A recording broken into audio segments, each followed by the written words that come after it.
আল্লাহ বলেন, বান্দারে আমি আল্লাহ তোমাদেরকে ঈমান নামক একটা ঘর দিয়ে দিয়েছি, কোরআন নামক একটা কিতাব তোমাদেরকে দিয়ে দিয়েছি।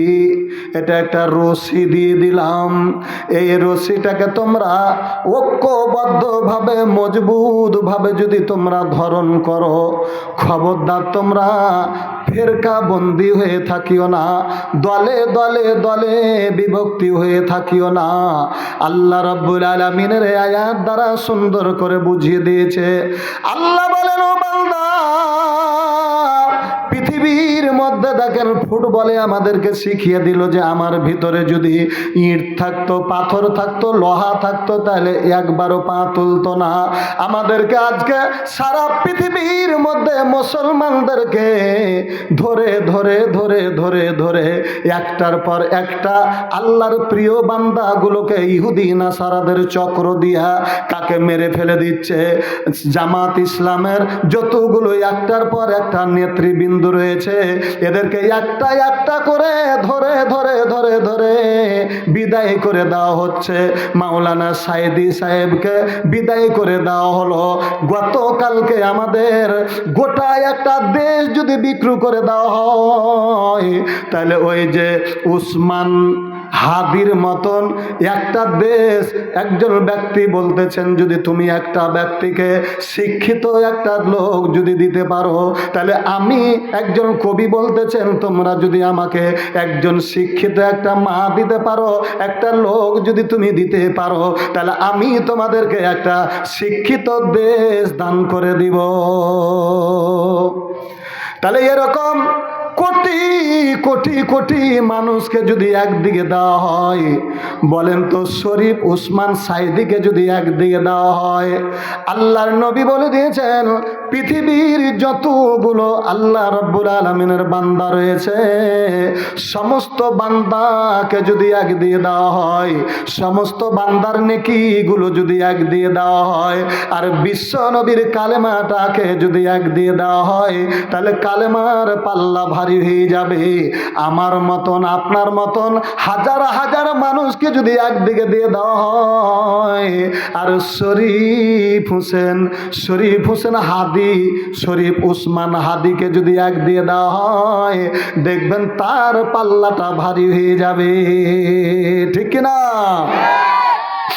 এবার তাকে কেমন করতে কেনে মারতে পারলো? আজকে আমাদের মুসলমানদের মধ্যে একতা নাই, ঈমানটা নাই। এবার বলবেন যে হাদিরে তোমাকে কেন মেরে ফেলে দিল? ওই হাদির রুহু বলবে, ওরে আল্লাহর বান্দা, তোমাদের ঈমানটা যদি মজবুত হতো, ঐক্যবদ্ধভাবে তোমরা একত্রিতভাবে থাকতে, তাহলে পারে একজন হাদিকে মারা তো দূরের কথা, ওর দিকে বেটারা চোখে যদি কোনো ব্যক্তি তাকাতো, তাহলে তার চোখটা এমনি এমনি ভয়ে উপড়ে পড়ে যেত। ওই হাদি তো দূরের কথা, একটা ছুঁচা পর্যন্ত কেউ মারতে পারত না। ঠিক কিনা? আরো জোরে বলেন ঠিক না বেঠিক? লিল্লাহে তাকবীর। তাহলে পরে এই হাদির মতন আল্লাহর বান্দা,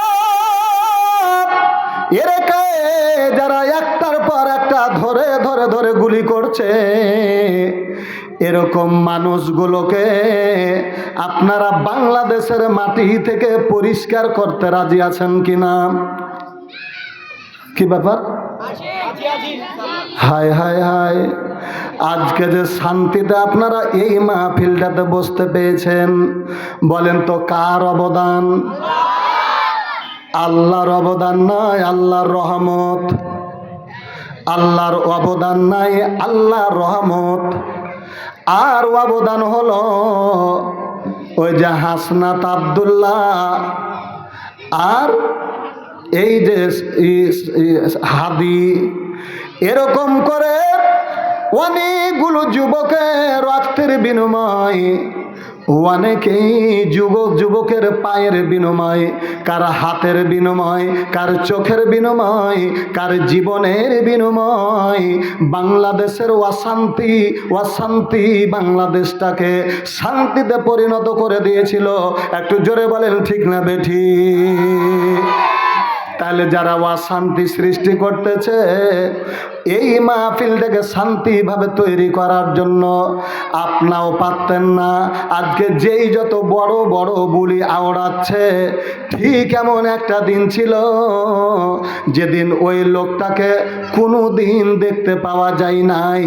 ওই লোকটার অর্ঘে অবস্থাটা কেমন আমি একটু কথাটা বলবো। দেখেন, এই পৃথিবীর মধ্যে দেখেন একটা জন্তু রয়েছে, ভাষাটা যাই হোক আপনারা মনে কিছু নেবেন না, আমি একটা উদাহরণ দেব। অনেকগুলো দল আছে, যে দলটা শুধু জামাত ইসলাম ছাড়া, ইল্লা জামাত মানে জামাত ইসলাম ছাড়া, জামাত ইসলামের কার্যক্রম আপনারা বলেন তো 1 মাস না 2 মাস না 12 মাস? 12 মাস। ওরা দেখবেন যে প্রত্যেকটা সপ্তাহে মসজিদে মসজিদে মিটিং করছে, ইসলামের দাওয়াত দিচ্ছে। এই ইসলামটা কার? আল্লাহ। আর দেখবেন যে তাহলে পারে আল্লাহর মানে নিজের, জমিন আল্লাহর, বান্দা আল্লাহর, ইসলাম আল্লাহর। আর এটা হলো নিজের, নিজের বউকে ঘরের মধ্যে এটা 12 মাস ধরে থাকবে, এতে কোনো অসুবিধা আছে? উদাহরণ এখন যেটা দিচ্ছি, আপনারা কেউ মনে কিছু নিয়েন না।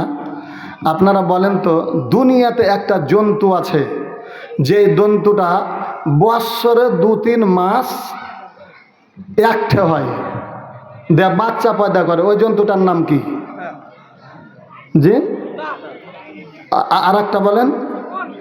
না না না না, কুত্তা আর কুত্তি। কথা বলেন ঠিক না ঠিক? পরে ফেরবার রাইগা যান না যে এই কুত্তার সাথে উদাহরণ কেন দিলে। আরে উলাইকা কালা আন আম, আমরা হলাম চতুষ্পদ জন্তুর মতো, বালহুম আজাল, বরং তার চাইতেও নিকৃষ্ট। কথা বলেন ঠিক না ঠিক? কে বলেছেন? আরো একটু জোরে বলেন। আল্লাহ বলেছেন। তাহলে 4 পায়া জন্তুকে চতুষ্পদ জন্তু বলা হয়। এই একটা বছরে মাত্র 3 মাস ধরে একটা জন্তু আছে জোড়া লাগে, এই জোড়া লাগিয়ে দিয়ে বাচ্চা পয়দা করে দেয়। ওদের নাম হলো কি? কুত্তার কুত্তি। বাংলাদেশের মধ্যে অনেক দল আছে, 5 বছর ধরে তাদের চেহারা আপনারা দেখতে পাবেন না। 5 বছর পর একটা করে নির্বাচনের সময় যখন আসবে, তখন ওই মিলিত হইয়া সকলের জনগণের ভোটের জন্য বাড়িতে বাড়িতে বাড়িতে বাড়িতে যাবে। একটু কথা বলেন তো ঠিক না বেঠিক? তাহলে 12 বছরের মধ্যে 5 বছরের মধ্যে যারা 3 মাস যাওয়া আসা করে, এর ঘে দরদ বেশি না 12 মাস যে আপনাদের পার্শ্বে থাকে তাদের দরদ বেশি? বুঝাতে আমি পারছি না।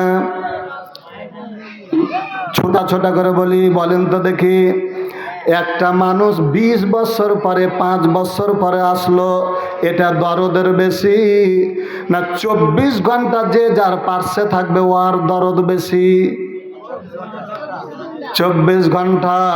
তাহলে আল্লাহ রাব্বুল আলামিনের জমিনে যেই দলের লোকেরা আপনার পার্শ্বে মসজিদে যাবেন ওরাকে পাবেন, মাদ্রাসায় যাবেন ওরাকে পাবেন, মাহফিলে যাবেন ওরাকে পাবেন, জানাজাতে যাবেন ওরাকে পাবেন। 12 মাস যেই দলটা আপনাদের পার্শ্বে থাকবে, একটু বলেন তো দলটার নাম কি? এই যাদের মুখ কথা হচ্ছে না, তারা কি আপনারা কথা বলার ক্ষমতা কে দিয়েছে আপনাকে? আর একটু জোরে বলেন। আল্লাহ রাব্বুল আলামিন ইচ্ছা করলে আপনাদেরকে মুখটা বোবা করে দিতে পারতেন কিনা? মুখটা যদি বোবা হয়ে যেত, আর আপনার পেশাব ফিরা চাপালছে, কানসাট বাজারে আপনার পেশাব ফিরা চাপালছে, পায়খানা ফিরা চাপালছে, আপনার মুখ যদি বোবা হয়ে যেত, আপনাকে কথা বলতে পারতেন না। এই জন্য নিজের চেন খুলে দিয়ে ইজ্জতটা দেখার ব্যবস্থা করতে হতো কিনা? আল্লাহ বলেন, বান্দা আমি আল্লাহ তোমার তোমাদেরকে কথা বলার ক্ষমতা দিয়ে দিলাম, আল্লামাহুল বায়ান। ও বান্দা, আমি আল্লাহ তোমাকে কথা বলার ক্ষমতা দিয়ে দিলাম, এই জমিনে ইসলাম নামক ঘরটাও আমি আল্লাহ দিয়ে দিলাম। তাহলে ইসলামের কথা বলতে এত কেন আপনাদের মুখে জড়তা আসছে? আল্লাহ ইচ্ছা করলে মুখটা বন্ধ করতে পারে কিনা? আহার, এই যে দেখেন আমার প্রিয় ভাইয়া ইসরাইল ভাই, আমার অত্যন্ত মহব্বতের, চিনেন আপনারা? ওর বাড়ি কোনটা? আমাদের চক্কিতে না আপনাদের এটি? কানসাট বহালা বাড়ির মধ্যে যদি 3টা লোককে গন্তির মধ্যে গণেন তো একটা গন্ত হবে, 2 নাম্বারে যদি গন্তি গণেন তাহলে একটা হবে। আজকে মসজিদের মধ্যে আমার সঙ্গে দেখা হয়েছে, বলছে হুজুর আমি শেষ। এটার মালিক কে? আর একটু জোরে বলেন কে? তাহলে কথা বলার মালিক কে? সুস্থতা দানকারীর মালিক কে? অসুস্থ করার মালিক কে? আল্লাহর কাছে দোয়া করি যেন আমার প্রিয় বড় ভাইটাকে আল্লাহ তুমি তাড়াতাড়ি সুস্থতা দান করো। জোরে বলেন আমিন। তাহলে এবার বলেন তো, আমি যতগুলো কথা বললাম, কথাগুলো কার কথা বললাম? তাহলে সবাই জোরে বলেন নারে তাকবীর। ওই পিছনেরটির মুখ বন্ধ কেনে? হায় হায় হায়, আপনারা তো মুনাফেক, আপনারা মুনাফেক। এই জন্য মুনাফেক যে আল্লাহর কাছে আপনারা বলেন তো দেখি, এশারের নামাজ কারা কারা পড়েছেন? হাত তোলেন তো। এটি পড়েছেন? আমার আগের একটা বক্তা আলোচনা করলেন যে সূরাটার উপরে, ওই সূরাটার নাম কি? সূরাতুল ফাতিহা। এই পানিগুলো দেখি, গরম পানিগুলো একটু। এই সূরা ফাতিহা না পড়লে আল্লাহর নবী বলেন,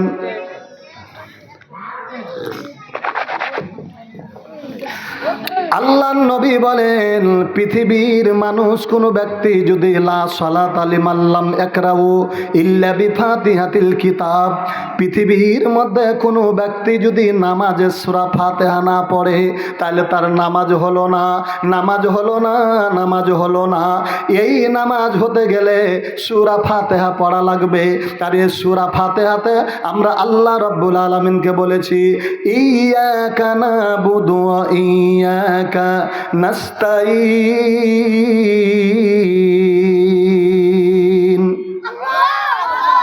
আমরা আল্লাহকে বলি, আল্লাহ ও আল্লাহ তোমার ইবাদত করি আর তোমার কাছে চাই। কি চাই রে বান্দা? ইহদিনাস সিরাতাল মুস্তাকিম। আল্লাহ তোমার কাছে হেদায়েতের পথ চাই, সোজা পথ চাই, 2টা জিনিস চাই। আর কি চাও? সিরাতাল্লাযিনা আনআমতা আলাইহিম। আল্লাহ তুমি আমাদেরকে ওই পথটা দিয়ে দাও যেই পথে তোমার নিয়ামত প্রাপ্তগুলো অনুসরণ করেছে, ওই পথে যারা গেছে ওই পথটাতে তুমি আমাদেরকে দিও না। যারা দুনিয়াতে গজব প্রাপ্ত হয়ে গেছে, আযাব প্রাপ্ত হয়ে গেছে, একটু বলেন তো এই দোয়াটা মসজিদে আমরা করেছি কিনা? করিনি? এই দোয়া মসজিদের মধ্যে করলেন, আর বাড়িয়ে এসে যদি ওই কথাটাতে স্বীকার করতে না পারেন তাহলে আপনাদের ঈমান আছে না নাই? এই ঈমান নাই। এই জন্য আজকে দেখবেন বাড়ি থেকে ভালো হয়ে বের হলেন, কে এসে কখন আপনাকে মেরে কেটে প্যাকেটিং করে আপনাকে ঘরের মধ্যে ভরিয়ে দিয়েছে। তাহলে ওই যে ফুটবল আমাদেরকে উদাহরণ দিয়ে দিয়েছে, ওরে আল্লাহর বান্দা আমার ভিতরে যদি ইট ভরা থাকতো তাহলে কোনোদিন মারতে পারতো না। ঠিক আমাদের ভিতরে যদি ঈমান থাকতো তাহলে পারে আমাদেরকে, ঈমান থাকলে পারে ইহুদি নাসারারা আমাদের দিকে তার চোখে কোনোদিন তাকাতে পারতো না। ঠিক কিনা? তাহলে ওই ইসলামটা যদি আল্লাহর হয়, কোরআন যদি আল্লাহর হয়, বান্দা যদি আল্লাহর সৃষ্টি হয়, জমিন যদি আল্লাহর হয়, তাহলে এই ইসলামের মধ্যে পুরাপুরি ভাবে প্রবেশ করতে কারা কারা রাজি আছেন? একটু 2খানা হাত তুলে আল্লাহকে দেখিয়ে জোরে বলেন নারে তাকবীর। তাহলে এখন বুঝতে পেরেছেন না? জি, তাহলে আমি বলেছিলাম যে ইসলামটা কিসের মতো, এখান থেকে কিন্তু আমি ছেড়ে দিয়েছি। আল্লাহ রাব্বুল আলামিনের বান্দাদেরকে আল্লাহ বলেছেন, তোমরা আমার দেওয়া ইসলামের মধ্যে পুরোপুরিভাবে প্রবেশ করো। এবার বলবেন যে ইসলাম কিসের মতো? আমি বলি যে ইসলামটা সাইকেলের ভিতরে টায়ার, সাইকেলের টায়ারের ভিতরে, হোন্ডার টায়ারের ভিতরে, বাসের টায়ারের ভিতরে, মাইক্রো টায়ারের ভিতরে বাতাস থাকে যেমন, মুসলমানদের ঈমানটাও থাকে তাদের অন্তরে তেমন। এবার বলেন তো, বাতাসটা থাকে না, তাকে থুইতে হয়। আর একটু জোরে বলেন। এই বাতাস নষ্ট করার জন্য রাস্তাতে দেখবেন যে কাঁটা পড়ে থাকে, খোঁচ পড়ে থাকে, ইট পড়ে থাকে, খোয়া পড়ে থাকে। কাঁটা এবং খোঁচ যদি লেগে যায় তাহলে ফোঁস করে বাতাসটা বের হয়ে যাবে।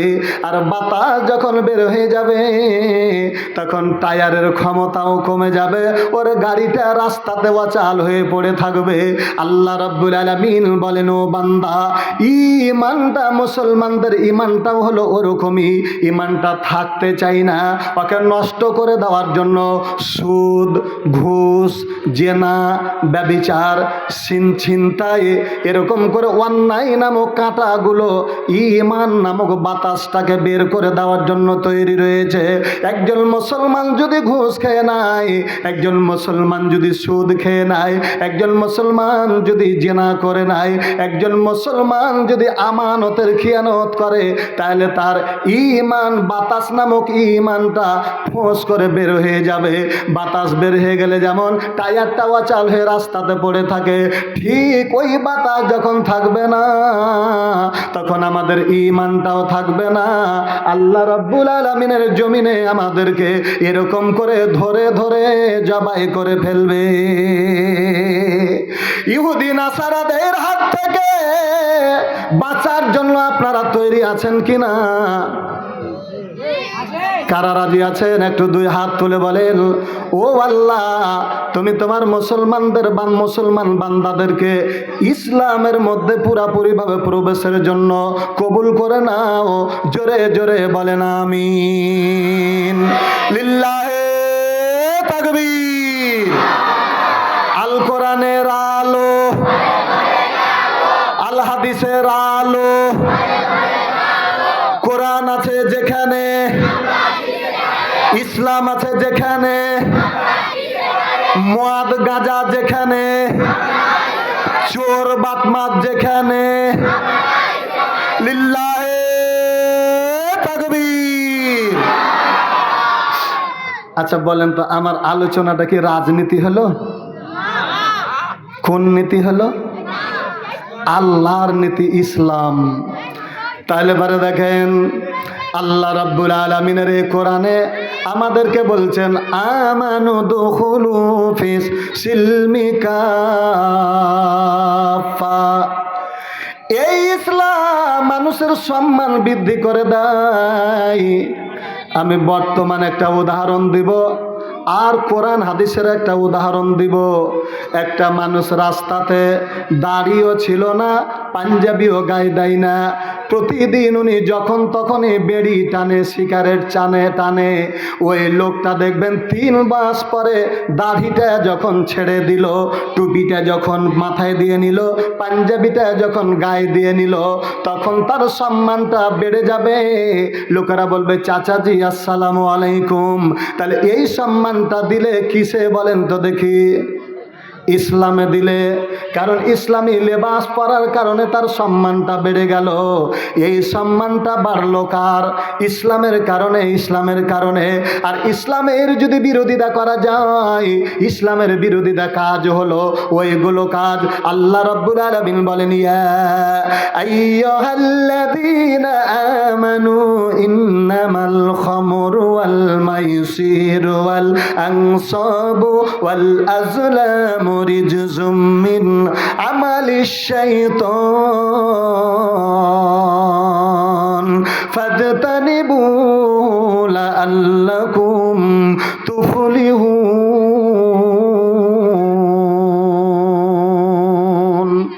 আল্লাহু আকবার বলেন। এবার আমার আল্লাহ ঈমানদারকে ডাক দিয়ে বলেন, ওরে ঈমানদার বান্দারা, তোমরা যদি ঈমান বাঁচাতে থাকো তাহলে এই কাজগুলো থেকে তোমরা দূরে থাকো। আমানুজতানিবু, আল্লাহ রাব্বুল আলামিন বলেন, ও ঈমানদার বান্দারা, তোমাদের এই জিনিসগুলোকে, তোমাদের ঈমানটা নষ্ট করে দিবে। জুয়া খেলা, হাউজি খেলা, সুদ খাওয়া, ঘুষ খাওয়া, এই কাজগুলোতে বিরত রাখে, এই কাজগুলো বিরত রাখে একটাই দিন, যে দিনটার নাম হলো ইসলাম। আল্লাহ রাব্বুল আলামিন বলেন, ফাজতানিবুহু লাআল্লাকুম তুফলিহুন। আল্লাহ ডাক দিয়ে বলেন, এই কাজগুলো তুমি যদি দূরে থাকো, এই কাজগুলো থেকে তুমি যদি দূরে থাকো, তাহলে অবশ্যই অবশ্যই তুমি মুফলিহুন হয়ে যাবা, সফল কাম হয়ে যাবা, কামিয়াব হয়ে যাবা। তুমি আমি আল্লাহ রাব্বুল আলামিনের প্রিয় হয়ে যাবা। প্রিয় হতে গেলে পরে আল্লাহ বলেন, ইন্না আকরামাকুম ইনদাল্লাহি আতকাকুম। আল্লাহ ডাক দেয়া বলেন, বান্দারে, ও বান্দা, আমি আল্লাহ তোমার জমি দেখবো না, তোমার দল দেখবো না, তোমার চেহারা দেখবো না, তোমার জমি জায়গা, টাকা পয়সা, ধন দৌলত, বাড়ি গাড়ি, চাকরি, চেহারা কিছু দেখবো না, বরং আমি আল্লাহর কাছে তোমাদের মধ্যে সবচেয়ে প্রিয় ওই ব্যক্তি যিনি ইন্না আকরামাকুম ইনদাল্লাহি আতকাকুম। ও বান্দা, তোমরা যারা আমি আল্লাহকে ভয় করবে, ওই বান্দাগুলো আমি আল্লাহর কাছে সম্মানী হয়ে যাবে। ঠিক না বেঠিক? এই যে তাহলে দুটা জিনিস ইসলামের বিরোধিতা করার জন্য, যে অসম্মান, বেইজ্জতি, আর ইসলামের পক্ষে আসার জন্য ইজ্জতটা বাড়িয়ে দিলেন আল্লাহ। এবার হাদিস বলছি, বিশ্বনবী জনাবে মুহাম্মদুর রাসূলুল্লাহ সাল্লাল্লাহু, বাবারা, শোনো বাবা, শোনো শোনো শোনো, একটু চুপে যাও বাবা, থাক। তাহলে পরে দেখেন, বিশ্ব নবী জনাবে মুহাম্মদুর রাসূলুল্লাহ সাল্লাল্লাহু আলাইহি ওয়াসাল্লাম কে আবু জাহেল ছোটবেলায় কম ভালোবাসতো না। উনি যতদিন পর্যন্ত ইসলামের দাওয়াত না দিয়েছেন ততদিন পর্যন্ত নিজের ভাতিজার মতো তাকে মহব্বত করেছেন। একদিন আল্লাহ রাব্বুল আলামিনের বান্দা আব্দুল মুতাল্লিব ডাক দিয়ে বলেন, তোমরা কে দেখেছো রে আমার নাতিকে? সন্ধ্যা হয়ে গেল, নাতিকে দেখতে পাই না। ওই আবু জাহেল মক্কার চতুর্দিকে ঘোষণা দিয়ে দিয়েছিল, যদি আজকে সন্ধ্যা পর্যন্ত আমার ভাতিজা মুহাম্মাদকে যদি না পাওয়া যায়, গোটা মক্কার একজন শিশুর মাথা আমি তার ঘাড়ে রাখবো না। তাড়াতাড়ি তোমরা যে যেখান থেকে পারো আমার ভাতিজাটাকে আমার হাতে তুলে দাও। এই মহাব্বতটা কম না বেশি বলেন তো দেখি? এত বেশি মহাব্বত হলে পারে ঘোষণা দিয়ে দেয়। এবার ওই আবু জাহেলের ভয়ে ছোট ছোট বাচ্চাগুলো ডাক দেয়া বলেন, ওগো চাচা, কে তুমি চিনি না? কে তোমার ভাতিজা? এই যে পাহাড়ের গুহার মধ্যে আব্বা আব্বা বলে একজন ব্যক্তি কাঁদতেছে, আল্লাহ নামের কসম করে বলি ওই ব্যক্তিটাকে তাড়াতাড়ি বাড়ির দিকে নিয়ে চলে যান। চাচাজি সকাল থেকে শুরু করে সন্ধ্যা পর্যন্ত উনি কাঁদতেছে, আর ওনার ক্রন্দন দেখার পরে আমাদের উটগুলো জমিনে মুখ লাগাই না, ছাগলগুলো জমিনে মুখ লাগাই না, মেষগুলো জমিনে মুখ লাগাই না। যদি তাড়াতাড়ি না নিয়ে যান আমাদের উটগুলো না খেয়ে মরে যাবে, তাড়াতাড়ি তাকে নিয়ে চলে যান। আবু জাহেল চিন্তা করলো, ওই বাচ্চাটা আর কেউ নয়, উনি হলেন আমার ভাতিজা। এবার বিশ্ব নবীর কাছে যাওয়ার পরে আবু জাহেল ডাক দেয়া বলেন, ভাতিজা রে, ও বাবা, কি হয়েছে রে বাবা? তাড়াতাড়ি তুমি বাড়ির দিকে চলো। বিশ্ব নবী ডাক দেয়া বলেন, চাচাজি, আমি ততক্ষণ পর্যন্ত যাব না যতক্ষণ পর্যন্ত আমার আব্বা আমাকে এসে না বলবে, বাবা মুহাম্মদ, ও মুহাম্মদ তাড়াতাড়ি চলো। এই কথা যতক্ষণ পর্যন্ত আমার আব্বা না এসে বলবে যাবে, ততক্ষণ পর্যন্ত আমি বাড়ি যাব না। আবু জাহেল ডাক দিয়ে বলেন, ভাতিজা রে, তোমার আব্বা এমন একটা জায়গাতে চলে গেছে, তোমার জীবন চলে যাবে, তোমার আব্বা কোনোদিন ফিরে আসবে না, মানে মারা গেছে। এই কথা যেমনি বললেন, চাচার কাছে মুখ মুছতে মুছতে, চোখ মুছতে মুছতে উঠে যে বিশ্ব নবীকে বসিয়ে দিলেন যে ঘোড়ার পিছনে। ওই ঘোড়া বারবার চাবুক মারে, কিন্তু ঘোড়াতে কথা শোনে না। এক পর্যায়ে অসহ্য হয়ে যায়, ঘোড়ার জবান খুলে গেছে, দিয়ে বলছে, আবু জাহেল রে, তুমি এরকম করে মারতে মারতে যদি তোমার জীবন চলে যায়, তবু আমি সামনে একটা কদম ফেলতে পারবো না। কেন রে ঘোড়া? ঘোড়ার জবান খুলে দে বলছো, রে আবু জাহেল, এতদিন পর্যন্ত আমি তুমি যা বলেছ তাই শুনেছিলাম, এখন তোমার পিছনে যে ব্যক্তিটা বসে রয়েছে উনি ইমামুল মুরসালিন, ফেরেশতাদের যিনি সামনে ইমামতি করতে পারে, তিনাকে তোমার পিছনে আবু জাহেল তুমি তোমার পিছনে কেনে তাকে বসিয়ে দিয়েছ। উনি যতক্ষণ পর্যন্ত সামনে না বসাবে ততক্ষণ পর্যন্ত আমার ধাপ সামনে যাবে না।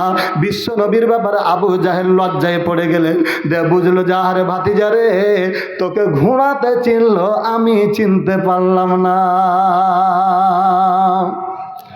আচ্ছা বলেন তো, যে লোকটাকে ঘোড়া গাধাতে সব কি চিনে, আমরা চিনি না, কথাটা ঠিক নেবে ঠিক?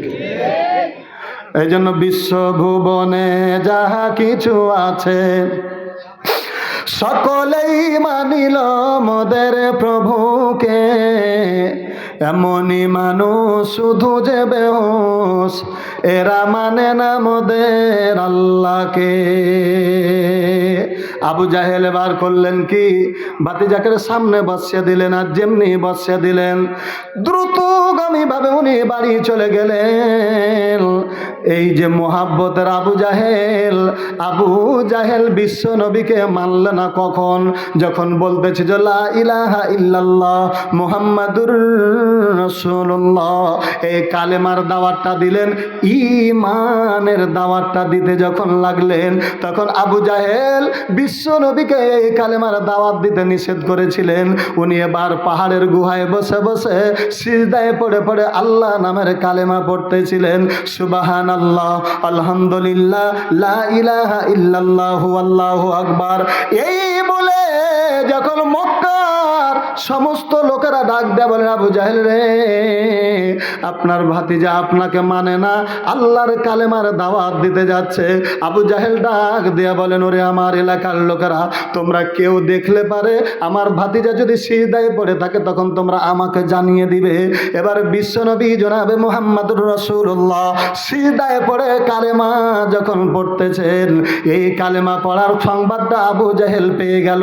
আবু জাহেলের কাছে যেমনি খবর চলে গেল, আবু জাহেল বলে, তোমরা 4 জন চলো তো, 5 জন চলো তো, আমাকে একটা বড় পাথরগুলো আমার মাথায় তুলে দিবে। ওরা বলল, নেতাজি কি করবেন? না তো এই পাথরটা আমি বিশ্ব নবীর ওপরে, মাথার ওপরে ফেলে দিয়া তার জীবনটাকে ধ্বংস করে দিব।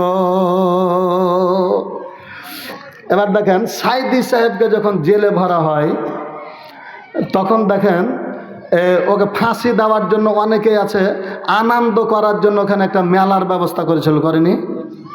তো এই যে বিশ্ব নবীকে মারার জন্য আবু জাহেল যে যাচ্ছে, তো এক শ্রেণীর লোক আছে, কোথায় যাব? নবীকে মারবে আবু জাহেল, কেন করে মরবে আমরা দেখব, দেখার পরে আমরা আসবো। এরকম করে কেউ পাথর তুলে দেওয়ার লেগে নবীর মানে আবু জাহেলের সাথে যাচ্ছে, আর কেউ পানিখানে ফেলে দেয়, টাটকা পানি দেন। কেউ বিশ্ব নবীকে মার দেখবে এই জন্য যাচ্ছে, কেউ পাথর তুলে দেওয়ার জন্য যাচ্ছে, একই ব্যাপার।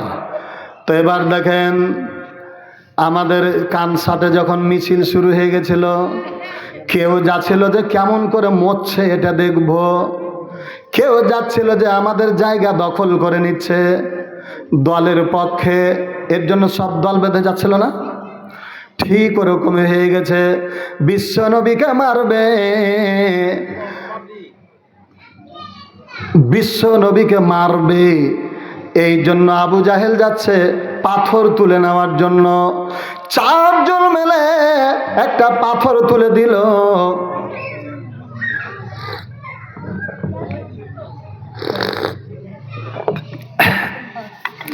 চার জোর মেলে একটা পাথর তুলে দিল আবু জাহেলের মাথায়। আবু জাহেল এবার পাথরটাকে এরকম নিয়ে এক পা দু পা করে, এই বাবুরা, এরকম করে এক পা দু পা করে সামনের দিকে এগাচ্ছে। আর একটা ধাপ যদি চলে যায় তাহলে নবীর কাছে চলে যাবে। এই মুহূর্তে আমার আল্লাহ রাব্বুল আলামিন জিব্রাইলকে ডাক দিয়ে বলেন, জিব্রাইল রে, আমার নবী আমাকে ডাকের জন্য, আমার ইসলামের জন্য আমার চির দুশ্মন আমার নবীকে মেরে ফেলবে। আমি আল্লাহ বলে দিলাম, জিব্রাইল তুমি যাও আমার বন্ধুকে বাঁচাও। জিব্রাইল আলাইহিস সালাম যেমনি নবীজির সামনে দাঁড়িয়ে গেলেন, থরথর থরথর করে কাঁপতে কাঁপতে কাঁপতে আবু জাহেলের পাথরটা পড়ে গেল। পড়ে যাওয়ার পরে উনিও ধড়ফড় করে জমিনে পড়ে গেল। এই জমিনে যেমনি পড়ে গেল, যারা খেলা দেখার লেগে গেছিল এরা বলছে, ও নেতা কি হলো, তোমার পাথর কেনে পড়ে গেল? এবার আবু জাহেল বলে, না দাঁড়াও দাঁড়াও দাঁড়াও, আমি বড় ক্লান্ত হয়ে গেছি, আগে আমার ঘামটা শুকায়, তারপরে তোমাদের সামনে বলছি। এই জায়গাতে থাকা যাবে না, একটু দূরে চলো দূরে চলো দূরে চলো। নেতাজি কি হলো বলো তাড়াতাড়ি। আবু জাহেল ডাক দেয়া বলে, না রে আল্লাহর বান্দারা, তোমরা যেও না ওই জায়গাটাতে। আমি আর একটু যদি চলে যেতাম তাহলে তার দুনিয়া থেকে বিদায় করে দিতাম। কিন্তু তোরা কি জানিস আমার কি হয়েছিল? ওর সামনে এমন একজন ব্যক্তি দাঁড়িয়ে গেল যার মাথাটা আসমানে, ওপর ঠোঁটটা আসমানে, নিচ ঠোঁটটা জমিনে, দাঁতগুলো এত বড় বড়, তাদের চোখের চাহনি দেখার পরে আমি যদি একটা সেকেন্ড দেরি করতাম তাহলে সে মুখের মধ্যে ভরে নিয়ে আমাকে মুড়ির মতন চিবিয়ে চিবিয়ে আটাতে পরিণত করে দিত। জোরে বলেন মারহাবা। وتعز من تشاء وتذل من تشاء وبيدك الخير إنك على كل شيء قدير। যে আবু জাহেল মক্কার নেতা ছিল, উনি বেইজ্জত হলো না ইজ্জত পেলেন? বেইজ্জতের মালিকটাকে। আর দেখেন এটাও কিন্তু তকদিরের ব্যাপার আছে। হযরত উমর আবু জাহেল নিজে মারতে পারলো না। হযরত উনি মদিনায় চতুর্দিকে, মক্কার চতুর্দিকে ঘোষণা দিয়ে দিল, নবীজির মাথাটা যে কেটে এনে দিতে পারবে তাকে 200 উট দান করে দিব। বর্তমান বাংলাদেশের মধ্যে একটা ঘটনা ঘটে গেছে, যেটা হলো আরবে একজন বাবরি মসজিদ বানাচ্ছেন। ঠিক না বে ঠিক বলেন তো? ওই আরবের মধ্যে এমন একজন ব্যক্তি ঘোষণা দিয়ে দিয়েছে যে মসজিদ বানানোওয়ালা ব্যক্তির মাথাটা যদি কেউ তোমরা কেটে এনে দিতে পারো তাহলে তাকে 200 কোটি টাকা পুরস্কার দেওয়া হবে। এই ঘোষণাটা দিয়ে দেওয়া হয়েছে। তাহলে আবু জাহেল ঘোষণা দিয়েছিল নবীজির মাথা কাটার জন্য 200 উট দিবে, আর এই যে আল্লাহর বান্দা বাবরি মসজিদ যিনি বানাচ্ছেন এর মাথাটা কেটে দিলে পারে 200 কোটি টাকা দেওয়া হবে। একটু বলেন তো ঘোষণাটা একই না দুই? আর একটু জোরে বলেন। তাহলে ইসলামের জন্য কত কষ্ট করতে হয়। বিশ্বনবী মুহাম্মদ সাল্লাল্লাহু আলাইহি সাল্লামকে কাটার জন্য হযরতে উমর ফারুক রাদিয়াল্লাহু তাআলা আনহু সারা রাত ধরে তরবারিটা বালু দিচ্ছে, শান দিচ্ছে, আর একবার সূর্যের দিকে দেখছে যে তরবারিটা চোখা না আমার সূর্য তাপ চোখা, এরকম করে ধারালো করার পরে তার বিবি ডাক দেয়া বলেন, ও আমার স্বামী কি হয়েছে, কেন আপনি তরবারিটাকে এরকম করে ধার দিচ্ছেন? বলছে, বিবি রে, এমন একটা ঘোষণা পেয়ে গেছি, সকাল হলে পারে আমি বিশ্ব নবীর মাথাটা যদি কেটে নিয়ে আমি আবু জাহেলকে দিতে পারি তাহলে 200 উট পুরস্কার পাওয়া যাবে। বিশ্বনবী জনাবে মুহাম্মদুর রাসূলুল্লাহ সাল্লাল্লাহু আলাইহি সাল্লামকে কাটতে চলে গেলেন হযরত উমর ফারুক রাদিয়াল্লাহু তাআলা আনহু। পথের মধ্যে একটা ঘটনা ঘটে গেল, তার বোনের ব্যাপারে আমি সময়টা তো বেশি পাবো না, খুব তাড়াতাড়ি মাঝাখানটা কেটে নিলাম। বিশ্ব নবীর পার্শ্বে বসে রয়েছেন হযরত আবু বকর রাদিয়াল্লাহু তাআলা আনহু, হযরত আলী রাদিয়াল্লাহু তাআলা আনহু, আর হযরত উমর তরবারি লইয়া নবীজির কাছে যেমনি চলে যাচ্ছে, নবীজিকে ডাক দে আবু বকর বলেন, ও নবীজি, মনে হয় আপনাকে আর বাঁচাতে পারা যাবে না। বিশ্ব নবী ডাক দেয়া বলেন, আবু বকর রে, কেন রে, কি হয়েছে? বলছে, হুজুর সামনের দিকে দেখেন হযরত উমার, তখন তো হযরত হয়নি, উমার চলে এসেছে। মানে তখন উমার সবচেয়ে বড় বড় সন্ত্রাসী ছিলেন, বড় বেঈমান ছিলেন, উনি বড় মাস্তান ছিলেন। উনি এই যে ভাবে যেখানে চলে যাচ্ছে, আল্লাহর নবী বলেন, আবু বকর আজকে তুমি চিন্তা করো না, লা তাহজান ইন্নাল্লাহা মা'ানা। আবু বকর রে, আমরা শুধু একাই নয়, আমাদের সঙ্গে আমাদের আল্লাহ রাব্বুল আলামিন আছে।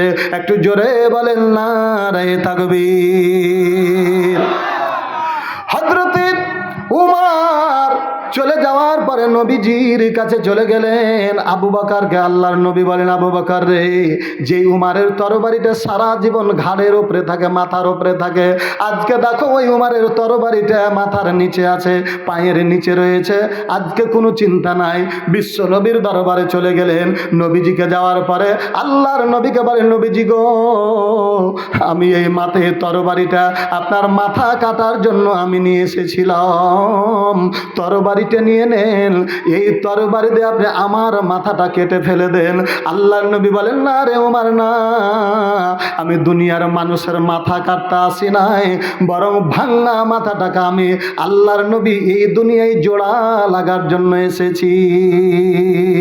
আমি যে আয়াতটা তেলাওয়াত করেছি, ওয়াতাসিমু বিহাবলিল্লাহি জামিআন ওয়া লা তাফাররাকু ওয়াজকুরু নি'মাতাল্লাহি আলাইকুম ইয কুনতুম আদাআন ফাআল্লাফা বাইনা কুলুবিকুম ফাআসবাহতুম বিনি'মাতিহি ইখওয়ানা। আল্লাহ রাব্বুল আলামিনের নবীর আগমনের আগে মদিনার লোকেরা দলে দলে দলে, গোত্রে গোত্রে, বংশে তারা বিভক্ত ছিল।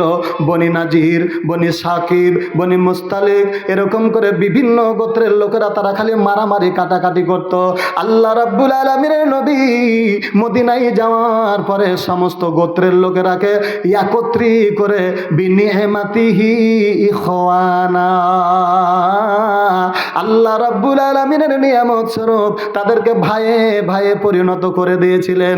একটু জোরে বলেন নারে তাকবীর। আল্লাহর নবী বলেন, ওমর, ওমর, আমি মানুষের মাথা কাটতে আসি নাই, আমি মানুষের মাথাটা জোড়া লাগাতে এসেছি। বলে দাও ওমর রে, কি করা লাগবে? বিশ্ব নবীকে বলেন, হুজুর আমি অন্যায় করে দিয়েছি, বলেন তো কি করলে মাপ পাবো? আল্লাহর নবী বলেন, ওমর রে, এখন তুমি যদি আমার হাতে হাত দিয়ে কালেমাটা পড়াও। বিশ্ব নবী যেমনি এই কথা বলেছেন, আল্লাহর বান্দা হযরত ওমর দেরি না করে তাড়াতাড়ি তারা হাতখানটা নবীজির দিকে বাড়িয়ে বলেন, নবীজি গো, আপনি আর দেরি করবেন না, আপনার হাতটা আমার দিকে বাড়িয়ে দেন। বিশ্ব নবীর সঙ্গে হাতে হাত দিয়ে কালেমা পড়ে উনি মুসলমান হয়ে গেলেন। আল্লাহ রাব্বুল আলামিন এই বান্দাকে এই ঈমানের জন্য, কালেমার জন্য জিরো থেকে আমার আল্লাহ তাকে হিরো বানিয়ে দিলেন। একটু জোরে বলেন মারহাবা। তাহলে ওমর গেছিলেন কি করতে? নবীজিকে মারার জন্য। কেটে পেলে পারে রাস্তাতে পেলে তাকে দুনিয়া থেকে বিদায় করে দিত, কিন্তু নবীজির কাছে মাথাটা বিক্রি করে দিলেন ওমর। এই ওমর দেখেন কত দামিল হয়ে গেল। দেখেন বিশ্ব নবীকে মহব্বত করে আবু জাহেল, আবু তালেব, এরা দাম পেল না, এরা ইজ্জত পেল না, বেইজ্জত হয়ে গেল। আর ওমর নবীজিকে মারার জন্য গেলেন দিয়া এই ঈমান আনানোর জন্য, আমানু দুখুলু ফিস-সিলমি কাফা, পুরাপুরি ভাবে ঈমান আনানোর জন্য, কালেমা পড়ার জন্য। আল্লাহ রাব্বুল আলামিনের জমিনে তাদের সম্মানটা কত হয়ে গেল। আল্লাহ রাব্বুল আলামিনের নবী দুনিয়া থেকে বিদায় হয়ে গেলেন, প্রধান খলিফা হয়ে গেলেন, প্রধান আমিরুল মুমিনিন হলেন আবু বকর। আবু বকরের পরে হয়ে গেলেন হযরত উমর ফারুক রাদিয়াল্লাহু তাআলা আনহু। বেশি সময় পাবো না এই ঘটনাটা এবার, তাহলে পরে বলেন তো দেখি, হযরত উমর গোটা মদিনার প্রেসিডেন্ট, ঠিক না বেঠিক? যেই মদিনার প্রেসিডেন্ট ছিলেন বিশ্বনবী, ওই মদিনার প্রেসিডেন্ট নবীর পরে আবু বকর হয়ে গেলেন, আর আবু বকরের পরে উমার হয়ে গেলেন। এ উমার এখন নেতা হয়ে গেল, ওকে আল্লাহর পক্ষ থেকে নেতৃত্ব দিয়ে দেওয়া হলো। কিসের কারণে বলেন তো দেখি?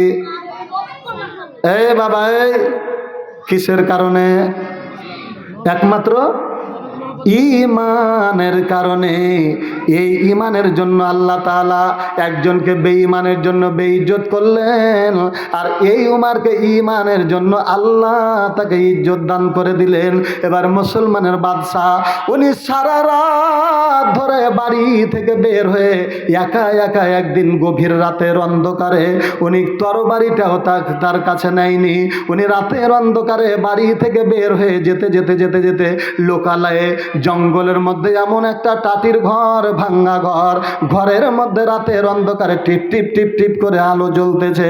উনি সুন্দর করে যাওয়ার পরে ঘরের দরজায় ওই পাশে গিয়ে কান লাগিয়ে শুনতেছে যে দুটা ছোট্ট বাচ্চা পেটের জন্য, খাবার জন্য কাঁদতেছে। আর তার মা বলতেছে, বেটারে জোরে কাঁদিস না, ঘরে কিছু খাবার নাই, কি করব? তোর আব্বা তোকে রেখে দিয়ে চলে গেছে, আল্লাহ আমাদের কপাল খারাপ করে দিয়েছে। উমারের মতো একটা নেতা আমাদের নেতা হয়ে গেছে, উমার কি কোনো খেয়াল রাখে না? উমার কি আমাদেরকে দেখতে পাই না? বেটারে সকালবেলা হয়ে যাবে, উমারের ব্যাপারে আল্লাহর দরবারে বিচার দিব, একটু তুমি দাঁড়াও দাঁড়াও। এই কথা বলে যেমনি সন্তানের সামনে তার মা এবং সন্তান গালিগালাজ করছে। কাকে বলেন তো দেখি? উমারকে। এখন কিছু গাইলের কোয়ালিটি আছে। এই যে আমার বাপজান, উনি চেয়ারম্যান, এলাকাতে যখন কাদা থাকবে তখন বলবে চেয়ারম্যানের চোখ নাই। এটা গালি নয় তো? এই যে উমারের ব্যাপারে বলছে, বেটারে জানি যে মুসলমানের বাদশাহ ওটা আমিরুল মুমিনিন, কিন্তু তার চোখ নাই। যে আমার দুটা এতিম ছেলে 7 দিন থেকে অনাহারে রয়েছে, কি করব রে বাবা? উমারের তো হুঁশ থাকা দরকার। উমার কিন্তু নিজেই শুনে নিয়েছেন, বাড়ির ভিতরে দৌড় দিয়ে রাতের অন্ধকারে চলে এসেছে। তার প্রধান সেনাপতিকে ডাক দেয়া বলেন, সেনাপতির নাম উম্মে সুলাইম। উম্মে সুলাইমকে ডাক দেয়া বলেন, সুলাইম রে, তুমি একটা বস্তাগুলো আমার মাথাতে তাড়াতাড়ি রাতের অন্ধকারে তুলে দাও। এবার যদি চৌকিদার এই আমার বাপজানের মাথায় বস্তা তুলতে চায়, তাহলে চৌকিদার কি বলবে বলেন তো দেখি? বলে, চেয়ারম্যান সাহেব থাক থাক থাক, আমি নিয়ে যাব, এটা বলবে না?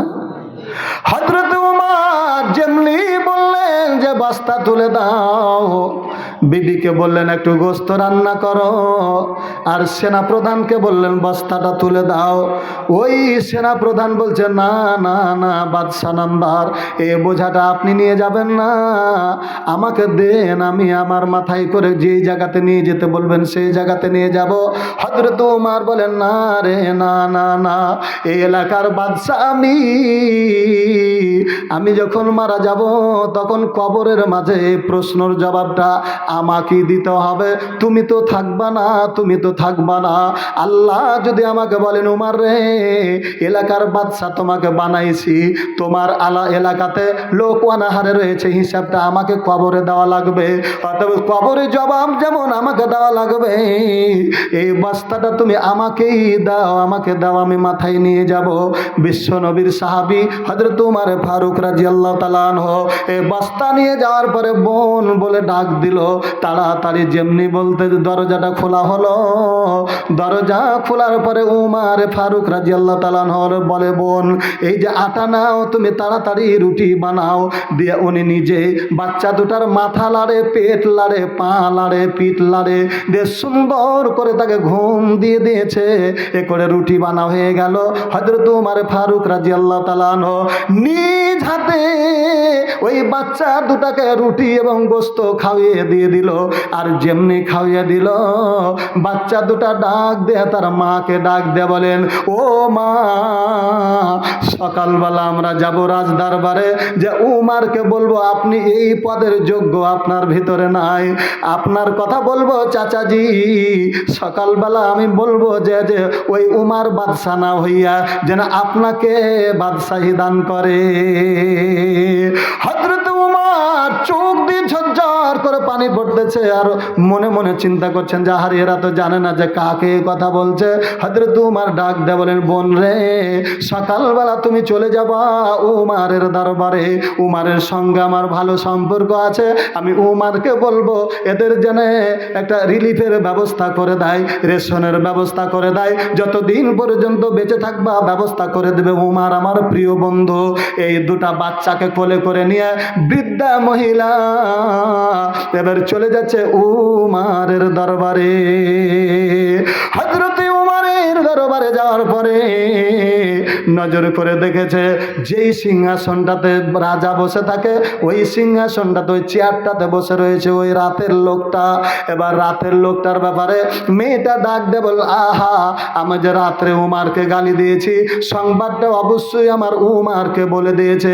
আমি যদি এখানে বেশিক্ষণ থাকি তাহলে উমার একটু পরে এসে আমাকে মেরে ফেলে দিবে। মেয়েটা এবার করতেছে কি, দৌড় দিয়ে পালিয়ে গেলেন। পালিয়ে যাচ্ছে, এমনি মুহূর্তে হযরত উমার চেয়ার থেকে লাফিয়ে যে দৌড়িয়ে যে বলছে, বোন দাঁড়াও দাঁড়াও দাঁড়াও, কি ব্যাপার? বলছে, না আমি চলে যাব, আমি জানি না যে তুমি মুনাফিক। কেন রে বোন? না তো তুমি মায়ের খাওয়ার লাগে আমাকে ডেকেছ, রাত্রে উমারকে গালি দিয়েছি, সংবাদটা তুমি উমারকে বলে দিয়েছ, একটু দেরি হলে উমার আসলে আমাকে মারবে। এমনি মুহূর্তে হযরত উমার ফারুক রাদিয়াল্লাহু তাআলা আনহু উনি নিজের পকেট থেকে চাবুকটা বের করে দিয়া মেয়েটাকে ডাক দিয়ে বলেন, ওরে বোন, এই যে চাবুকটা নাও, চাবুকের বাড়ি বাড়ি বাড়ি তুমি আমাকে যত জোরে খুশি তত জোরে তুমি আমাকে মারো, মারতে মারতে মারতে আমার জীবনের বাতিটা নিভিয়ে দাও। কেন? যে আমি উমার, আমি জানি না যে আমি উমারের আমলে, কথা ছিল যে আমি উমারের আমলে এলাকাতে একটা কুত্তা পর্যন্ত যেন না খেয়ে থাকে, এরকম আমার অর্ডার ছিল। আর আল্লাহ রাব্বুল আলামিন যদি আমাকে বলে, ও উমার, তোমার আমলে, তোমার রাজত্বের আমলে এই মেয়েটা এতিম বাচ্চা দুটা লেওয়ানাহারে রয়েছে, আমি কিয়ামতের দিন জাহান্নামের আগুন সহ্য করতে পারবো না, এই দুনিয়ার শাস্তি তুমি আমাকে দান করে দাও। এর নাম কি? ঈমান। আজকে আলোচনা শুনছেন কিসের উপরে? আল্লাহ বলছেন, ইয়া আইয়ুহাল্লাযীনা আমানু দুখুলু ফিস-সিলমি কাফা। খবরদার খবরদার, ওয়াত্তাবিউলা তাত্তাবিউ খুতুওয়াতি শাইতান, শয়তানের অনুসরণ করো না, নিশ্চয় শয়তান তোমাদের প্রকাশ্য শত্রু। কথাটা কার? তাহলে ইসলামের মধ্যে দাখিল হতে রাজি আছেন কিনা? আচ্ছা, এই জায়গাটা কিসের? ঈদগাহ। তো এই জায়গাটাতে বছরে 2 বার আপনারা সিজদা দেন, আর সিজদা যখন দেন বিশ্ব নবী না আল্লাহ রাব্বুল আলামিনের পয়গম্বর হযরত মুসা আলাইহিস সালামকে আল্লাহ ডাক দিয়ে বলেন, আল্লাহ তুমি কত দূরে? ওই যে তুর পাহাড়ে যা বলছে আল্লাহকে, আল্লাহ তুমি কত দূরে আছো? আল্লাহ ডাক দিয়ে বলেন, মুসা রে, আমি অনেক দূরে রয়েছি। আল্লাহ রাব্বুল আলামিনকে বলেন, ওগো আল্লাহ, পৃথিবীর মধ্যে সবচাইতে কাছে আপনাকে পাবে কারা? পাবে কারা? আল্লাহ ডাক দিয়ে বলেন, মুসা রে, আমার হাবিবের উম্মত হবে যারা, পৃথিবীর মধ্যে সবচাইতে কাছে পাবে তারা। এবার বলেন তো, বিশ্বনবীর উম্মত কারা? আমরাই কিনা? তাহলে আমরা যদি উম্মত হই, মুসা আলাইহিস সালাম বলেন, আল্লাহ ওরা কেমন করে আপনাকে পাবে? আল্লাহ ডাক দেয়া বলেন, মুসা রে, এই পৃথিবীর মধ্যে ওই আমার উম্মত, আমার নবীর উম্মত হবে যারা, ওরা নামাজে সিজদায় যখন পড়ে যাবে, সিজদায় পড়ে গিয়ে যখন বলবে সুবহানা রব্বিয়াল আলা, আমি আল্লাহ নামের তাসবিহ পাঠ করবে, তখন আমি আল্লাহ ওই বান্দার মাথার কাছে চলে যাব, আমার রহমতের হাতখানটা দিয়ে আমি তার মাথায় হাত দিয়ে বলবো, বান্দারে এসো রে বান্দা এসো, আর কেঁদো না, আমি আল্লাহ তোমার যতগুলো চাওয়া পাওয়া রয়েছে, যতগুলো গুনাহ আমি আল্লাহ তোমার সব মাফ করে দিব।